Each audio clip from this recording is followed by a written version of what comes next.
Hey, you can invest in yourself, your good looks, and the beauty business and make a fortune. The cosmetics industry is now 129 billion with a B just for North America and Asia, where lots and lots of young people are driving the sales. Ultabeauty is leading the S&P 500. This is hot news.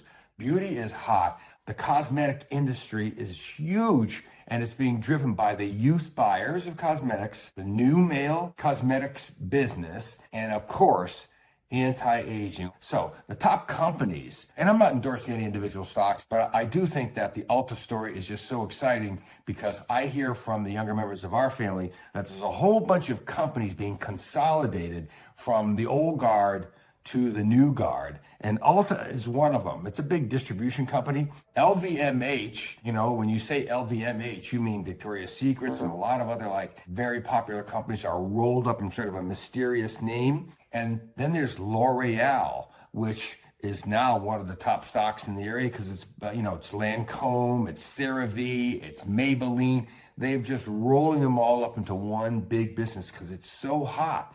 Estee Lauder is big. They have 26 cosmetic brands. You can't even keep track of all the names. I will tell you, just one idea in cosmetics is to perhaps buy the things in stock form that you're buying for yourself. So if you go into a store and you see things by Elf Beauty, which is a big stock and a powerful company, and you're buying those things, why wouldn't you give your own stock a little boost by mentioning that to your friends and family? But it doesn't hurt you to actually try the products before you invest in the companies, because you know what? If it's junk and you think it's a big scam and a flam, well, you probably shouldn't invest in that sort of thing. These are the big companies that you should look at, by the way. L'Oreal, Estee Lauder, Ulta, LVMH. I think that they're spectacular companies. These are public companies that you can invest in, and they have tons of products. For those of you that are out there that are following us for all sorts of interesting ideas on personal financial management, I want to encourage you to subscribe to the channel, stay in touch with us, follow us on Facebook and all that, and leave me some comments. And if you see